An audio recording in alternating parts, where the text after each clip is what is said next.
My name is Mark Kenber. I'm the Chief Executive of the Climate Group.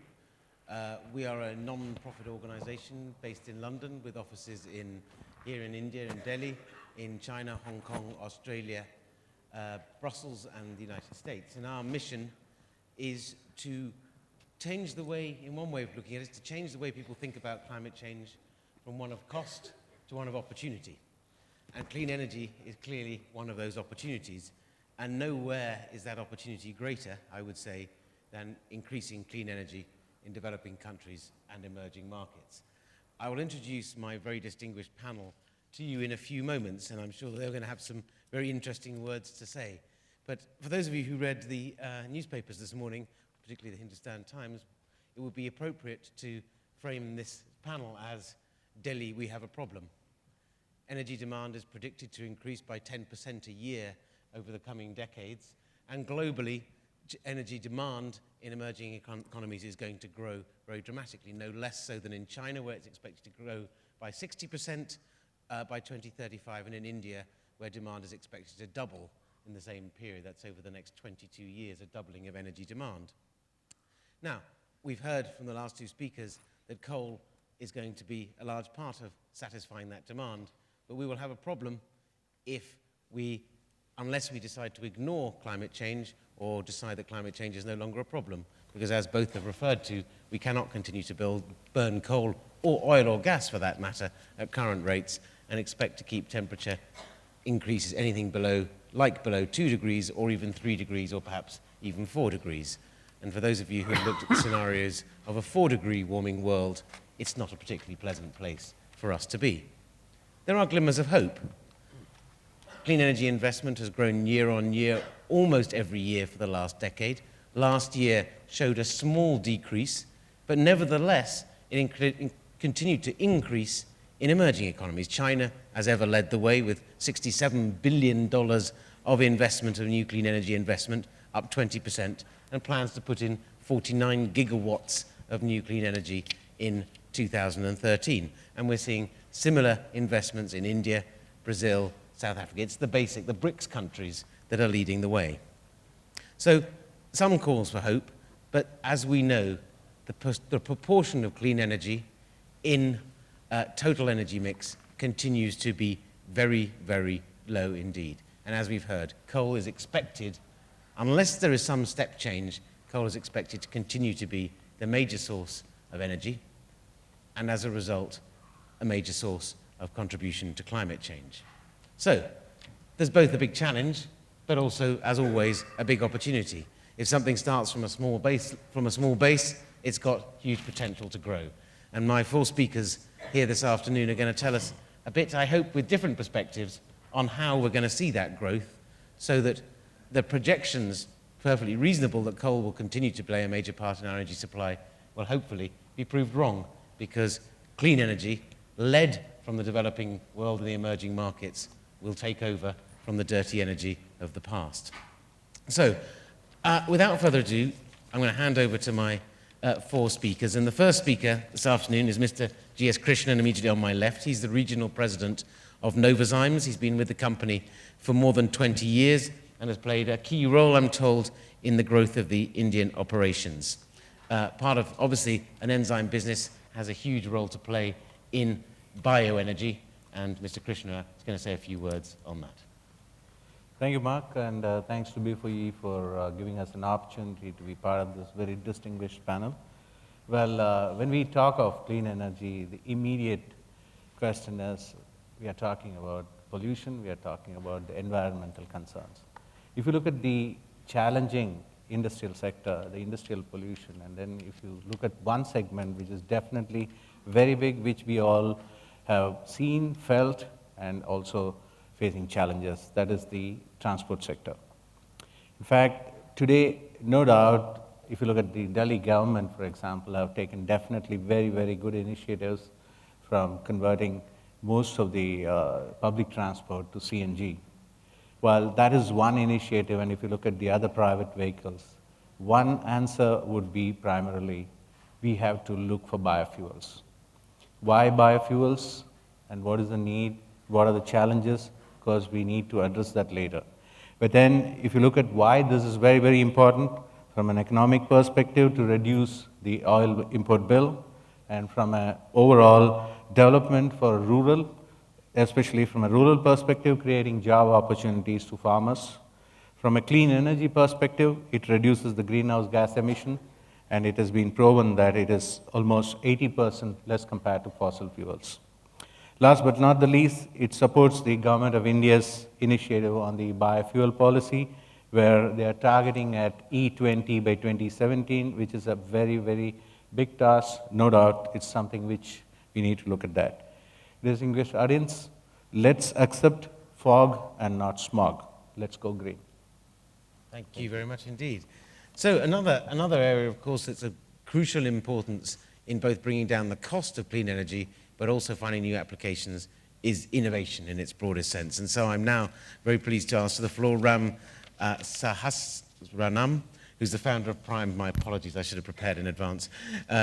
Founder of Prime Technologies and Innovations. He's currently the CEO and Managing Director, and they're a clean technology implementation company working to bring existing innovations to India and other parts of the emerging world to drive forward clean energy. Thanks, Mark. So if you look at India, I belong to a statistic which is largely thrown about, which is the under 35 age limit. There's a huge opportunity because the power demand is so high. As our previous speaker was talking, we all noticed that the power just flipped through, right? There are amazing technologies that is being developed in America, in Europe, etc. But those are economies which do not have power grid failures, which do not have the cyclical problems that currently exist in developing economies like India. And more importantly, the cost of energy is fairly cheap. Now, if we can take those kind of technologies, which have been proven, but tailor-make them to the Indian market, by that what I mean is India's true strength is innovation and entrepreneurship. So if we can bring in the right kind of entrepreneurs to partner with these technologies, bring in the right kind of partner funds, and there are funds in India that are currently underutilized. Coal was one of the drivers of a new energy fund in India called the National Clean Energy Fund, which is currently underutilized. But if we can utilize those kind of funds to take some of these clean technologies into the marketplace, there is a huge opportunity. As we continue to debate on, I'm going to talk about what Prime Technologies is currently working on, which are the sectors that we've identified and have already got interesting technologies that we are implementing in Singapore and hopefully in India in the near future. Fantastic. Thanks very much, Ram. Now, our third speaker this morning this afternoon is Mr. Subramanian. He's the Chief Executive Officer and Secretary General of the Indian Wind Energy Association. Thank you, Mark. When we come to India, we are talking about renewable energy share in the overall energy market. And we have over 28 gigawatts, which accounts for 12% or 13% of the total capacity. When I say 12, 13% renewable capacity, it includes wind, solar, biomass, small hydro, everything. And they contribute as much as about 5 to 6% of power to the grid. And there are not many people know that the contribution of renewable energy has been higher than that of the nuclear power plants in India for the last so many years. This is something, a fact which is not known to many. But when we come to actual implementation, we have done well, but we could have done better. I mean, there are issues when you depend entirely on private sector for investment in the renewable energy. Our private sector here is not here for charity. I mean, they want at least decent returns. When our friend talks about innovations, he wants the innovations to pay for themselves. I mean, it's not that he is going to offer innovations on a platter free of cost to the developing world. I mean, we keep talking about the solar thing. We have done about 1 gigawatt. And of the 1 gigawatt, nearly about 700 megawatts has happened in one particular state. And so much has not happened under the National Solar Mission. And when we talk about the efficiencies, it's still at the same range as 14, 15%. And when you talk about wind power, again, we are hovering around between 20 to 25% capacity utilization. But what about the technologies that exist being improved so as to get higher output from the same technologies? If a solar cell technology can go up by, say, even marginally by about 2 to 3%, is going to be a tremendous amount of reduction in cost. Similarly, when it comes to wind turbines, can we design wind turbines that operate in low wind seasons or low wind regimes? And there are plenty of people who talk against renewables also because they say it's costly. We can't afford it. Coal thermal power is much cheaper than renewable. I mean, I don't want to get into a debate on the subsidies in the coal thermal power sector. But at the same time, is there any way we can counter the criticisms against renewable power? One is it's seasonal, it's intermittent.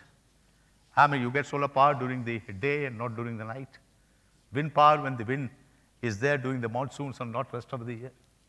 If that be so, I would ask my friend here, can we have cheap or at least not very costly, non-polluting storage technologies as far as power is concerned?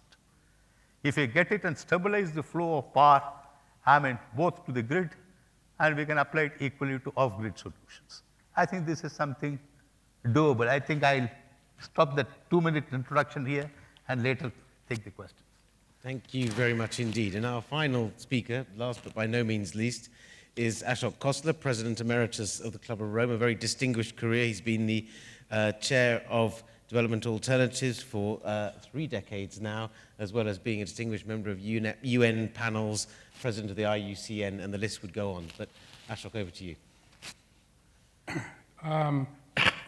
Mark, really speaking, my contribution here can only be that part of the problem that we're facing is because we've been thinking in silos. We've been thinking about each one of these things separately and not realizing that there are synergies available, there are possible opportunities available that would completely transform the energy picture.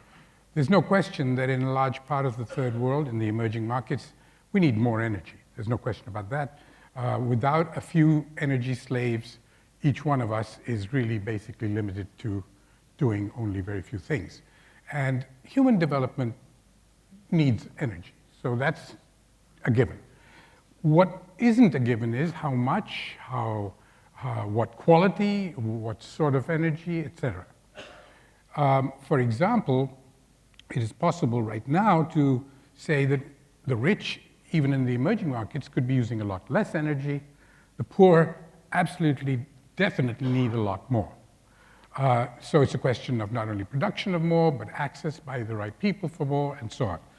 So essentially, if we go beyond the conventional energy sources, which were really terrific because they had high energy density, they had high power density, they had the ability to move cars and trucks and airplanes and things which are not so easy with the kinds of energies we're talking about.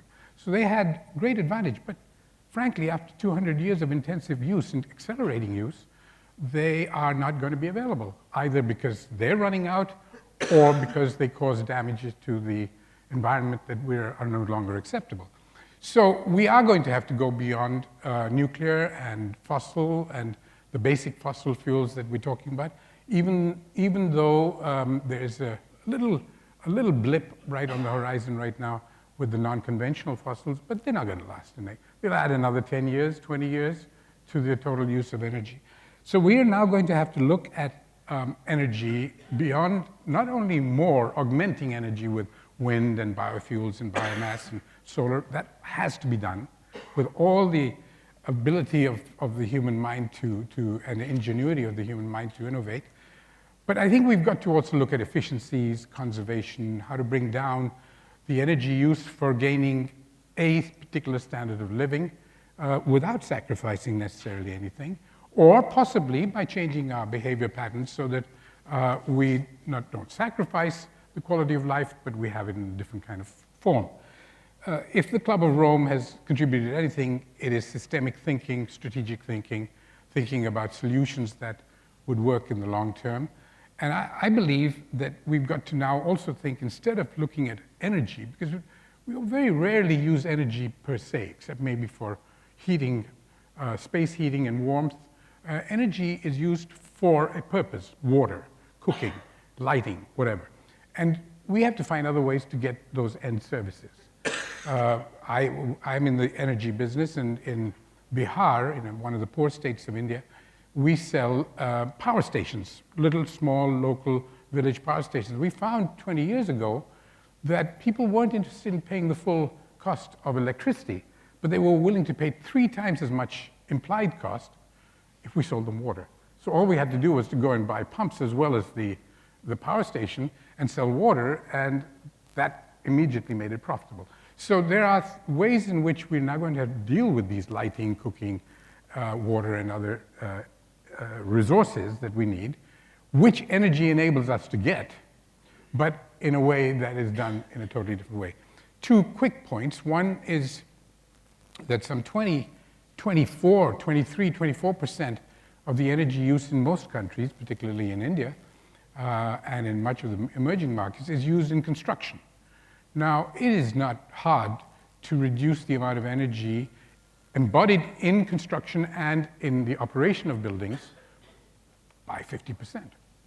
So already you can get a 10, 12, 15% reduction in national energy use simply by changing the way you build buildings, roads, and construction. A similar thing applies to almost every other sector, except maybe in transport. In transport, energy reduction will have to come, thinking again systemically, by changing the form of the city, by changing the public to the private, the personal transport to public transport, and a few other things, involving more than just technology change, involving behavioral and design change. So I'm a little bit concerned that we may be selling individual energy sort of solutions, whether they're wind or solar or tidal or cold water condensation, or there are hundreds of them around, rather than thinking through the end picture, which is actually a mix of these technologies and these sources to deliver a mix of end uses. Thank you. Let me just pick up on that point, and particularly what you mentioned about energy efficiency.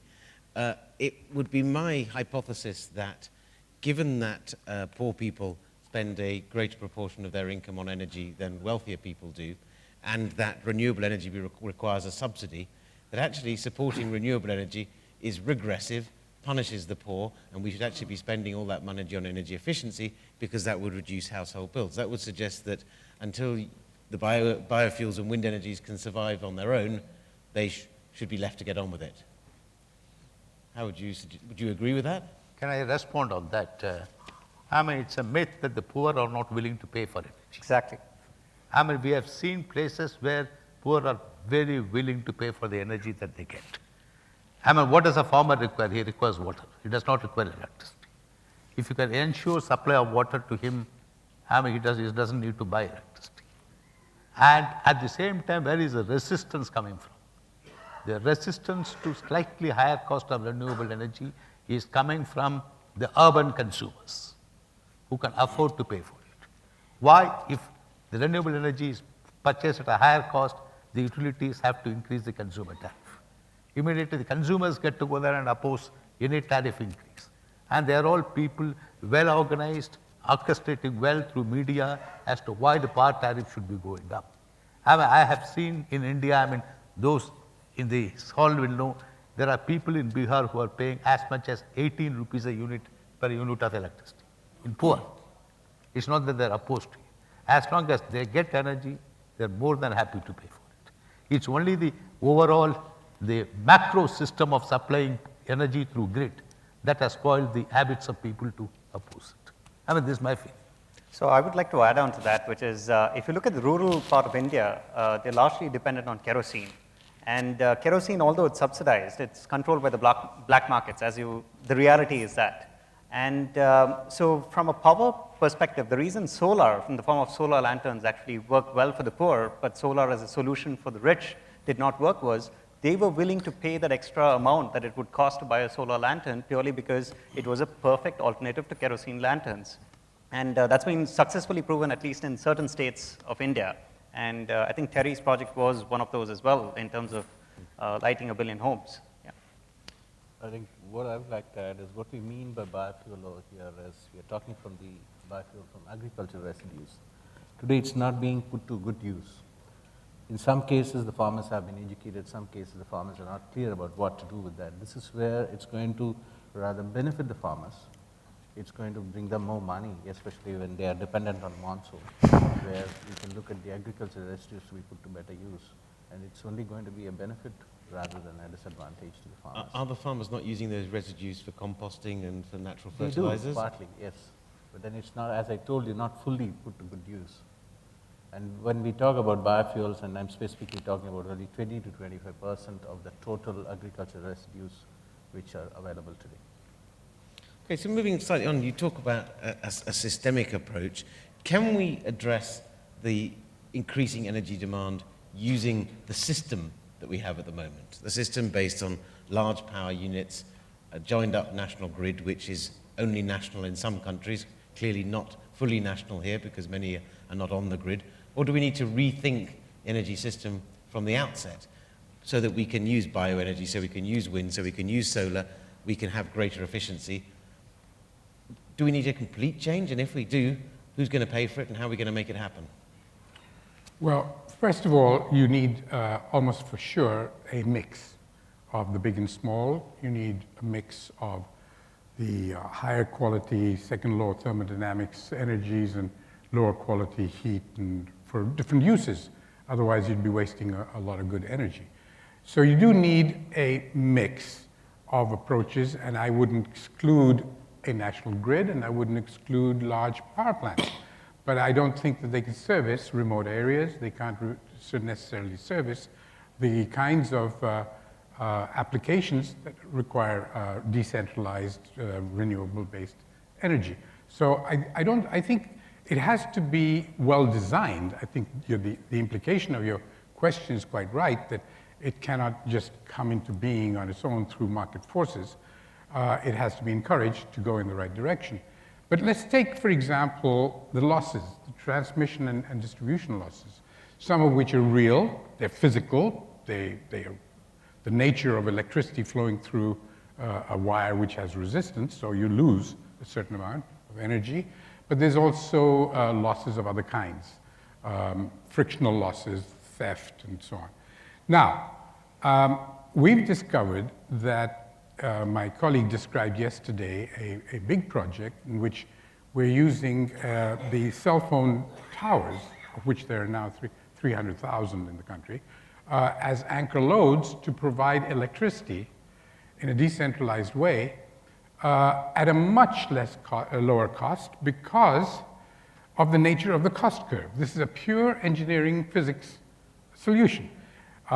If you have a power station which is producing electricity, let's say 100 kilowatt capacity to produce 100 kilowatts, if the power load factor, the PLF, the capacity utilization, is below a certain amount, the cost of that electricity is huge.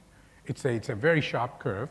And so the trick in any infrastructural investment, including power stations, is to get up the power load factor curve. Now, if you can get up to 65, 70%, your power will sell for a much lower unit cost than if you were running at 30% or 40%. So what do? We use the cell phone companies' towers as an anchor load in order to get up that cost curve so that you can actually supply not only to them, but also to the community around much cheaper electricity. This is a natural law. It's got nothing to do with, it's not a sleight of hand, it's the economics of electricity production. So you are actually finding hidden sources of lower cost reduction by simply playing the game in a more intelligent way. And it's cheaper even when you factor in the cost of you've got to build a local grid or... Indeed, because you haven't got all the long distance transmissions and distribution losses and other things on top of that. But the basic issue is that you can actually design your engineering solutions to be such that you're actually making good use of physics to give you terrific cost savings. So you're suggesting a mixed system where you'd have the national grid with the traditional big power plants combined with some off-grid or some smaller grid solutions. Aren't we then creating a sort of two-tier system where some people will be very pleased, I'm connected to the national grid, I've got the reliable system, and others will go, I've got the second-rate system, which I'm only getting because no one can be bothered to connect me, or am I misreading the situation? You certainly are misreading it because you're making an assumption that the second one is second class and therefore is not so good. It is very easy to make community-based decentralized systems to be extremely reliable because the community is watching over them. It's governed by the local interests. And so there's no reason why I can't have in a village a much more reliable system than waiting for some state electricity board to be generous enough to let me have 4 hours of electricity per day. And does that model work for the wind industry as well? Or do you rely on a big national system where you can have No, big wind wind industry, farms I mean, offshore and... By its very, it can work with small solar and wind, small wind together. But when you have large wind turbines, the power has to necessarily flow into the grid. Because suddenly the wind stops, the power stops. In fact, you are going to make people more angry than what they were. There's no point in trying to have isolated systems based on wind. Similarly, even solar. Solar energy is available during daytime when they don't require the power. In which case I have to store the battery. In India, unlike the West, our peak hours are in the evenings. Let's not trick ourselves into believing that we have peak load during the daytime. It has not happened in India, nor will it happen for the next 2 or 3 decades. If so, how do we store power? And one of the ideal solutions, if I can talk to Mr. Krishnan sometime offline and ask him, why are you concentrating on biofuels for transport, automotion? Why don't we talk about biofuels for power generation? In which case can we have isolated rural systems which can combine solar, biomass and biofuel based generation. A car can run instead of on diesel but on biofuel. Similarly, a diesel generating set can run on biofuel also. Can we have compact systems by which we ensure 24 hours power for any community, be it a village or a group of villages. That way we'll be able to satisfy the aspirations of the people. It's not cost which is going to be of great concern to them now. So let's not leave things offline which we can bring online. Why not biofuels for power generation? Biofuels for power generation, we have not thought about it. Is that an option? No, wait. If biofuels can be liquid, they can be solid. Yes. We use biomass for power generation all the time, but we use it as solids. He's talking about, he's implied in his question, liquid biofuels. Yes. No, but you could, but why bother? Why not just use solids? Actually, you've got a very strong point, which is if you look at the subsidies that were given for diesel, it was largely to start with industries were not able to access power in India. And you're running close to, in certain states, 8 hours and sometimes even up to 14 hours on your diesel genset, which means it's not economical to keep your industry active. And that's where wind and some of these systems started coming in and entering into those markets.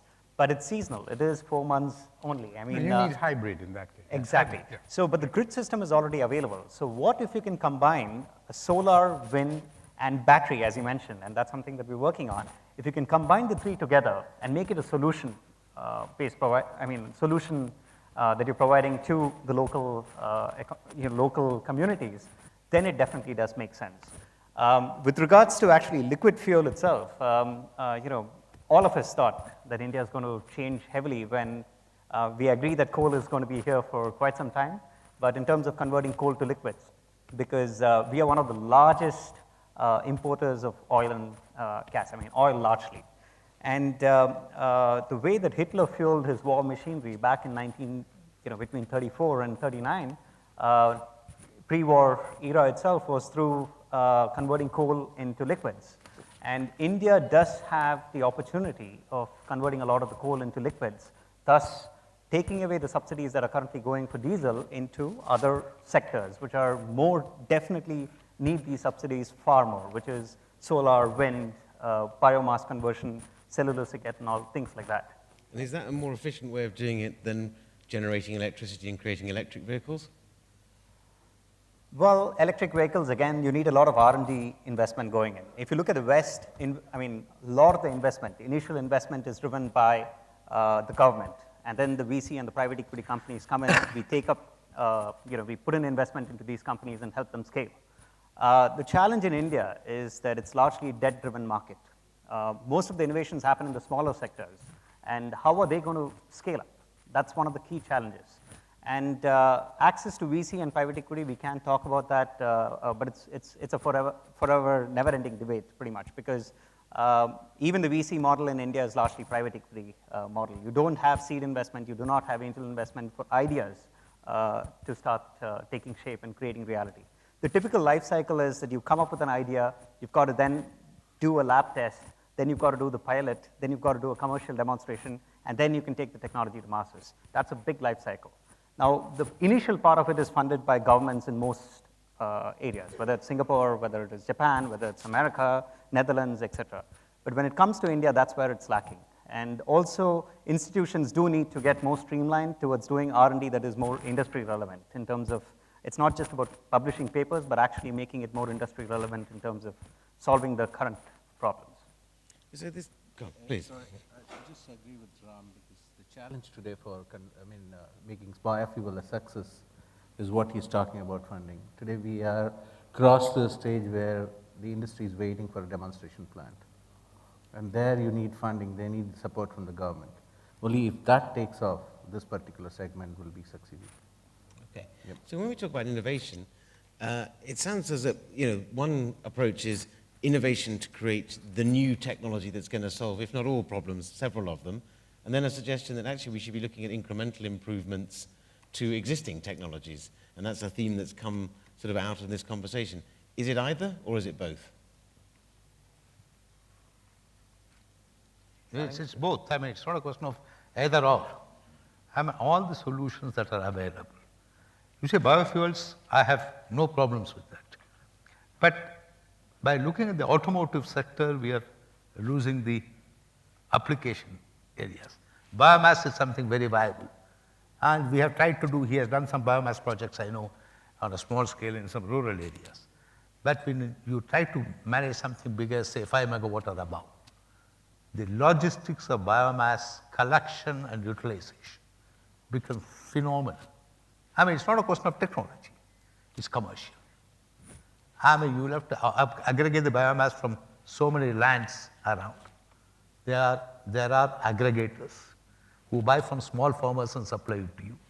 These aggregators are nothing but middlemen, and everything is in cash. And after which, how do you know the calorific value of the biomass that comes in? And biomass is one area where you cannot have a power purchase agreement with the utility, because your biomass cost keeps varying. Unlike coal, coal, they have a regulatory mechanism by which they fix the tariff based on the price of coal and the calorific value. In biomass, it is difficult. So they have to go into power purchase agreements with captive consumers. This again poses a regulatory challenge of transmitting the power from the biomass plant to the consumer. It's not problems of technology alone. There are problems of law, problems of logistics, problems that are pure and simple commercial. These are all things which we have to get over. So that's where I see the opportunity. And that's why we believe India is the place for innovation. They say that necessity is the mother of innovation. India is bang in the center of that. One of the solutions that we are bringing to India is creating a natural gas grid by using biogas, because that is actually, today, most of the biogas is being flared because methane is a bigger polluter than carbon dioxide. So at least if you burn the methane, it's going to become carbon dioxide. But what if you can come up with a natural gas grid in the country by which the biogas, basically by removing the CO2 and H2S that's present in it, is one of the cleanest sources of fuel, and find local markets and industries that can use the natural gas that's being piped out. The second thing is actually, as Dr. Ashok mentioned, Dr. Khosla mentioned that cell phone towers, they're driving some of the most innovative technologies in India. The reason is that they're under a lot of pressure from the government in terms of looking at alternatives. As a result of that, we're actually bringing in a solution that's a combination of solar and 2 batteries, a thermal storage as well as a grid-based battery technologies. The reason it makes sense if you can implement in a cell phone tower is you can immediately pipeline that into the SME sector and hence provide a replacement to diesel gensets. And the moment you can replace diesel gensets for industrial use today in India, you're talking about one of the largest economies in the world that is utilizing diesel during off, where power is not available. And he is absolutely right when he mentioned that in India, the peak load is between 6 to 10 p.m. So if you can bring in solutions like solar in partnership with a battery technology, where you're storing the energy and you're actually dissipating the energy during the off-peak hour, which is between 6 and 10, the return that you would get on the investment is sometimes as high as 8 times than what you would get if you're going to be dissipating during the day. And thermal storage is, again, the other answer to it, because air conditioning is where a lot of energy is currently being utilized. So can you bring in these kind of solutions to India? Not yet, but will it happen over the next 4 to 5 years? Definitely yes. But it sounds like we're, from what you're talking about, we're going to have an energy mix that is going to be extremely varied. How much energy are we going to waste in competing? Is solar better than wind, is better than biofuels, or can we create a system where all these things come together? And if we can, and you are talking to the participants at the Clean Energy Ministerial, which is due to start tomorrow, what would be your message to them? And Ashok, let's start with you. What would be your message to the ministers' meeting tomorrow? If we're going to have this mixed bag of different energy sources with large national grids, small grids, off grids, all sorts of different systems, and we think, okay, this is the way we're going to scale up clean energy. We can meet the energy demand as well as dealing with the climate change issue. And you've got one minute to tell these ministers tomorrow that this is the one thing they can do. What would it be? Well, because they're ministers, they're not terribly concerned about the poor. So I would probably spend most of my time trying to convince them access is really the fundamental issue that they have to deal with, because doesn't come naturally to them. Now, that's not necessarily the only thing that's important, but I think if I had to use 1 minute to say something, it would be that put the last first. Put the people at the bottom at the top of your list. Okay, so let's just follow that one through a bit. We give them that message, and they say, okay, we'll suspend disbelief for a few moments. What practically can we do that will really scale up clean energy and provide that energy access? There's a huge amount of things. First of all, I'm more and more convinced that if you want to help someone, you do not subsidize anything. Basically, subsidies have destroyed the national cook stove program, the solar cooker program, and a lot of other programs.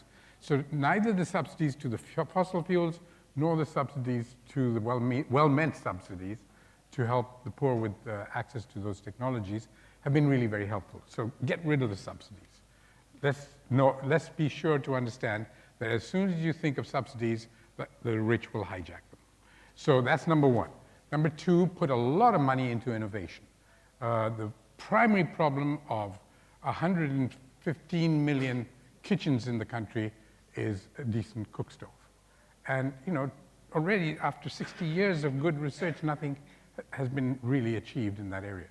A lot more science, technology for getting water out of the ground without having to, for growing crops that need less water, first of all, which is a science that is a huge area that needs to be looked at. Reduce energy for pumping purposes. Reduce energy for cooking purposes, reduce energy. We already know LEDs and other things are available for lighting with electricity.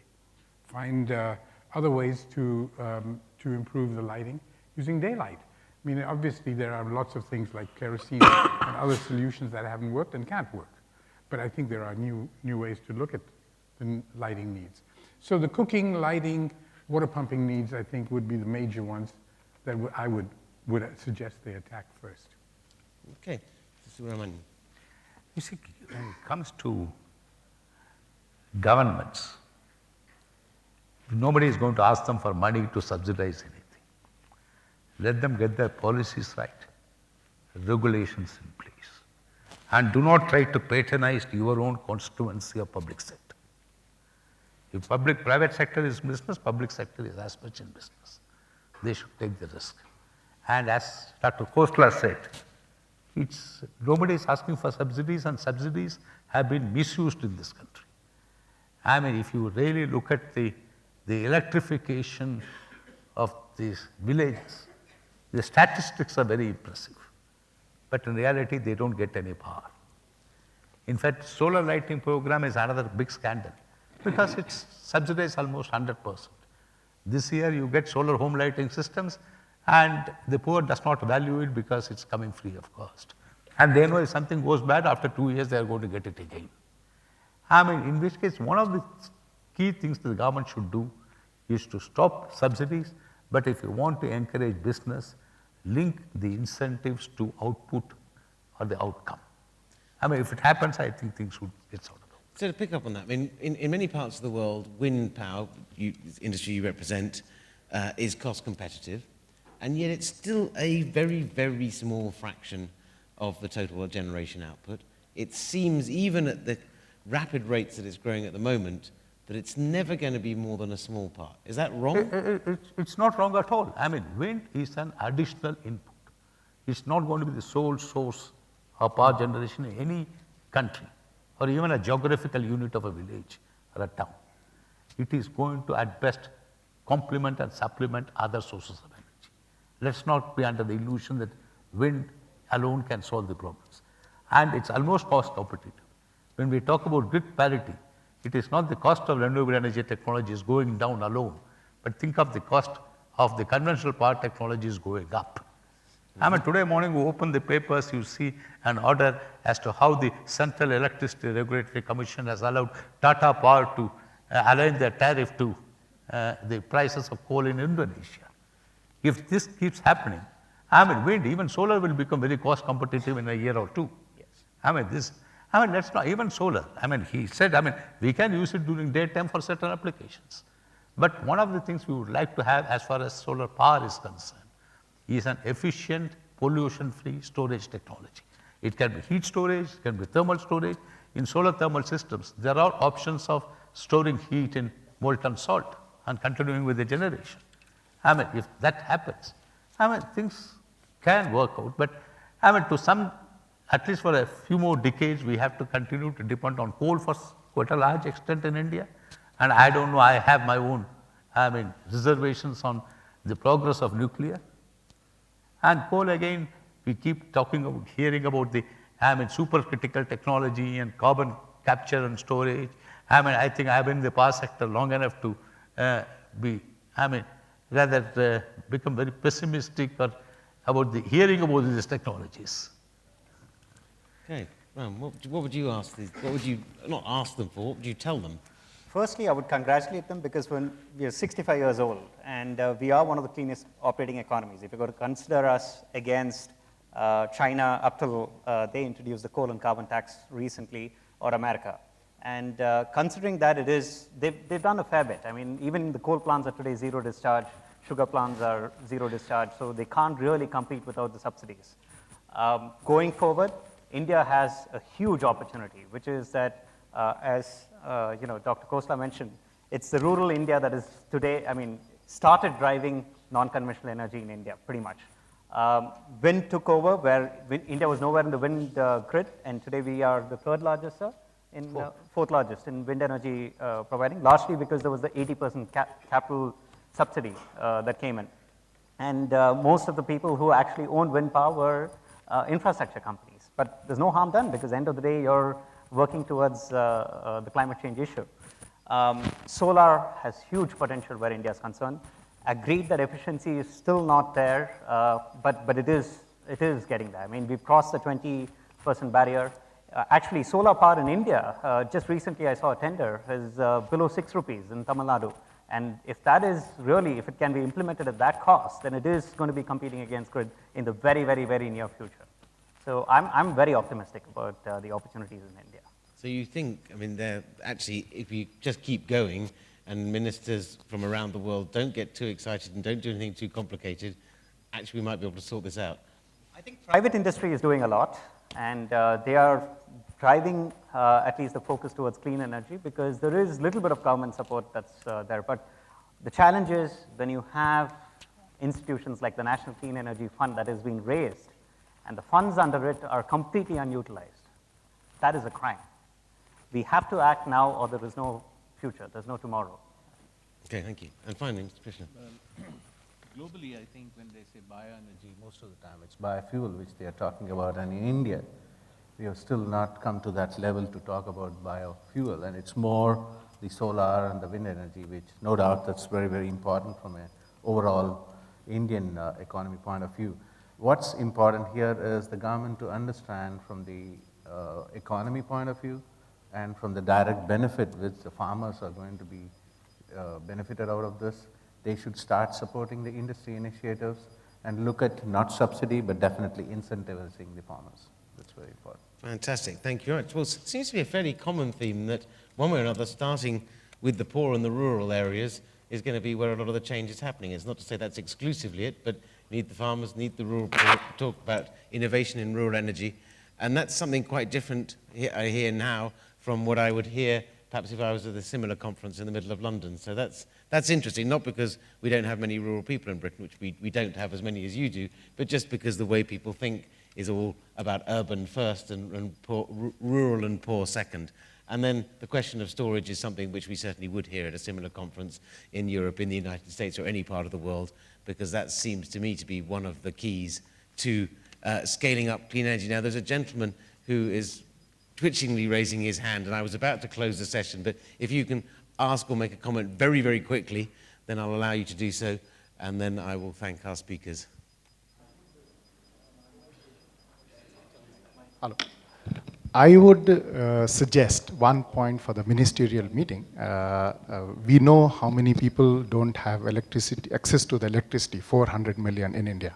We don't know how many don't have access to clean drinking water conforming to WHO standards. If we can provide clean drinking water to each one of them with the help of solar pumping systems, I think that will be a great thing for the country. Okay, thank you very much for that contribution too. So, finally, let me thank our 4 speakers. It's been a very interesting conversation. I'm sure they will be happy to answer any more specific questions offline, i.e. when they go down those stairs. So let's give them a big round of applause.